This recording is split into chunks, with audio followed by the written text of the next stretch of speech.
Hey, what's up, everybody? Welcome to Fantasy Forecast here on the Player Profiler Network. I am your host, Stacy Perez, and today we are going to be talking about second-year players from the 2024 draft who are going to be primed to break out this coming season. Guys, we have got several players to chat about, but first, I want to tell you here's who we're not talking about because they already broke out in 2024. We're not going to talk about Malik Neighbors. We're not going to talk about Lad McConkey, Brian Thomas Jr., Bucky Irving, Bo Nix, Brock Bowers, right? We're not talking about those guys because they've been there, they've done that. What we're going to be talking about are the ones who maybe some things have changed through free agency. Their team looks a little bit different based on what they did last year. They are in the perfect position to step it up this year and be ready for that breakout. So let's kick it off with a couple running backs that I want to tell you about first. We're going to go with the New York Giants running back, Tyrone Tracy. He is fully posed to cement himself as that RB1 in New York 2025. They still have Devin Singletary on their depth chart, but I don't really think he's going to be that much of an issue this season. Last year, it wasn't really until week 8 that Tracy finally took over that RB1 spot and really kind of became that first option in their run game. Even when they were both there on the field. And Singletary, yeah, I mean, like I said, he's still there. He's still on that depth chart. So is Eric Gray. They've got a couple other guys there as well. But this season, we really should see Tyrone Tracy taking in that starting role fully from week 1. He finished the year last year as a top 20 running back in yards per carry with 4.4 and top 25 in total rushing yards. So all good things that we like to see with our running backs that are getting ready for next season. Now, we're going to go all the way across the country for my second running back for you.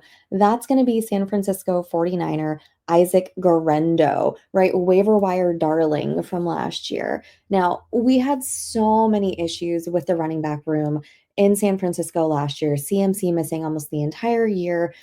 Jordan Mason there, Patrick Taylor. We had Izzy Abanikanda at one point. So just a lot of uncertainty there. I don't think you're going to see that this year. What I think you're going to see is that Guerendo immediately moves into that backup role behind CMC with that departure of Jordan Mason on up to the Vikings. During the 13 games that he played, he had 84 total snaps, which was the second most all season on that team, racked up 420 rushing yards, and he was also involved in the passing game. He had 152 receiving yards as well.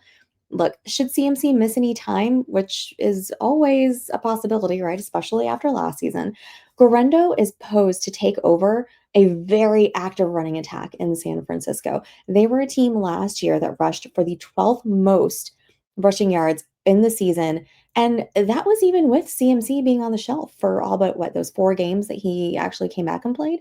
So all systems are a go for Isaac Guerendo. He is a guy that I am loving getting in those mid to late rounds in best ball drafts right now. I think he's going to be a huge asset to your running back room on your teams. So let's go to wide receivers. And we're actually going to stay in San Francisco because I want to talk to you guys about Ricky Pearsall. All right.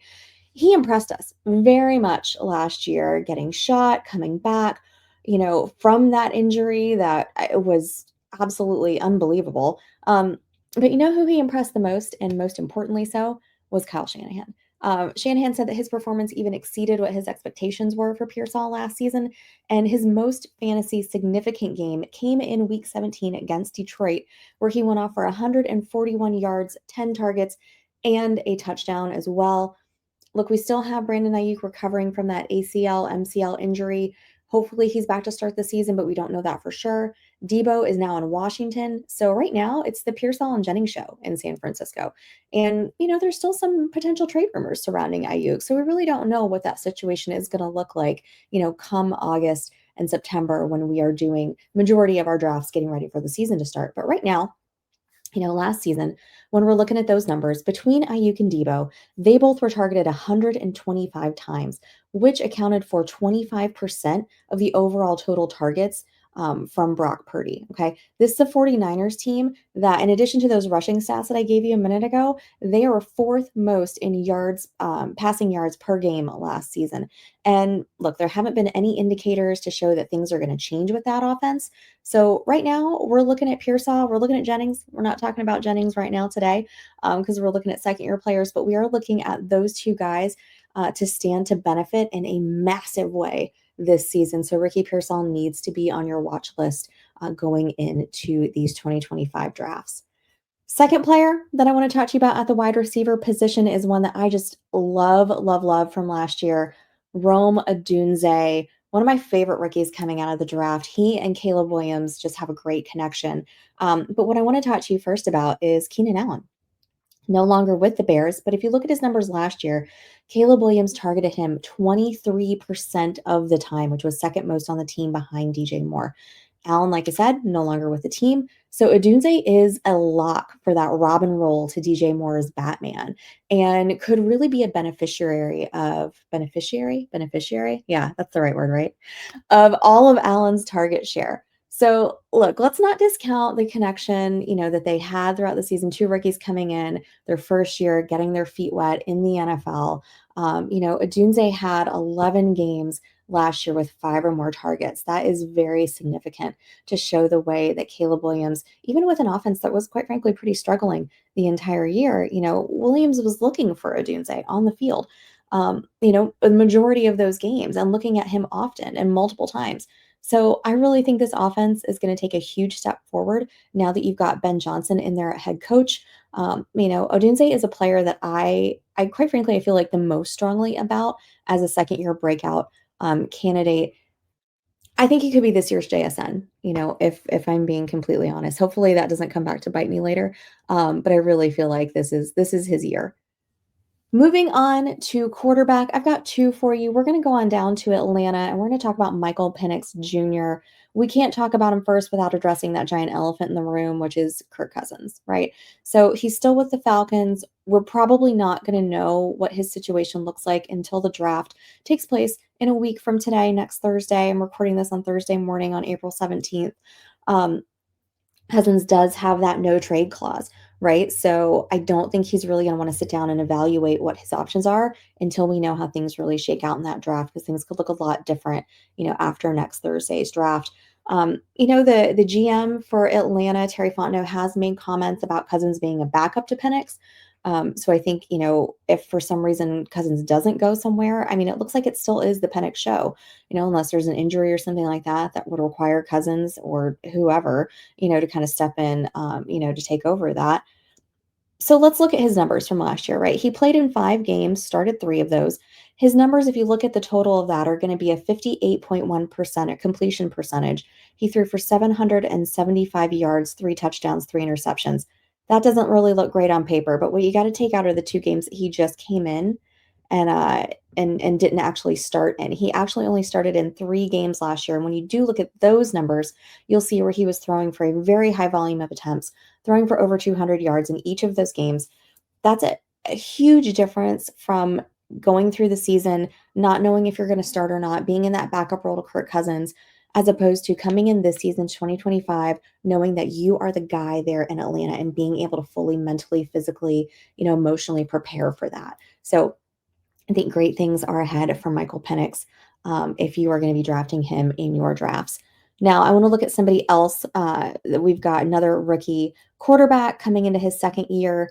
That's going to be JJ McCarthy up in Minnesota. And he didn't really have a rookie year, right? Because he was injured. He didn't play at all. Sam Darnold took over the position there in Minnesota. But guess what? Sam Darnold's not there anymore. So, it's pretty clear that Minnesota is fully committed to McCarthy being that starter right now. They've just got him and Brett Rippon on the, depth chart.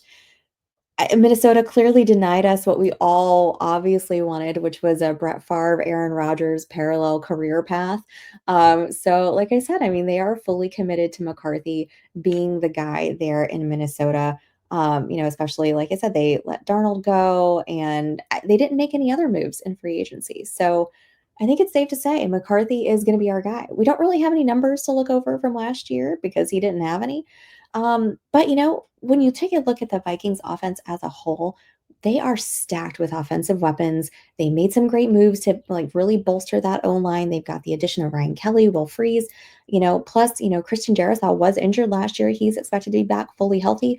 So we've got a line there that can protect, a new quarterback in JJ McCarthy. He's got offensive weapons to throw to, and he's got, Kevin O'Connell, right? We saw what Kevin O'Connell did with Sam Darnold last year. So it's really easy to see why the future is so bright in Minnesota for JJ McCarthy. Last but not least, I want to talk about Jatavian Sanders, okay, tight end from Carolina, 6'4" tight end out of Texas. There were several tight ends on the Panthers depth chart, but Sanders was the one who really stood out the most after last year. After week 6, he posted top 10 marks in receiving yards, receptions over expected, and receiving yards over expected. Did have that weird injury with the head thing where he's kind of landed on his head at an awkward angle. But I think this year, he's going to be the one to kind of take over that role and really kind of step up as the tight end for the Panthers. And their offense is going to go as their quarterback goes with Bryce Young. It's in his second year under Dave Canales, who's our quarterback whisperer, right? No denying we saw a ton of improvement in Young after he was reinstated as that starter last year. He's going to be paired there with Sanders, who is a young, dynamic tight end. I really am looking to see that connection really being built up between the two of them this year. I think his production is only going to go higher this season. Guys, that's going to do it for the fantasy forecast for today. Thanks for hanging out with us for this morning, this little bit of time that we have. And I want you to make sure to smash that subscribe button if you haven't already. Stay tuned into Player Profiler for all your most up-to-date offseason and draft news. And also make sure you downloaded the Fast Draft app if you haven't already. We are jumping into those Flex 4 drafts. It's a fun 6-round draft. It's going to take you about 5 minutes to do. It's got a $50,000 prize pool. If you use my promo code Stacy, STACY, that'll get you a little bit of a bonus there. So make sure you do that. And guys, again, thanks so much for hanging out with us today. And we'll be back next time. See you then.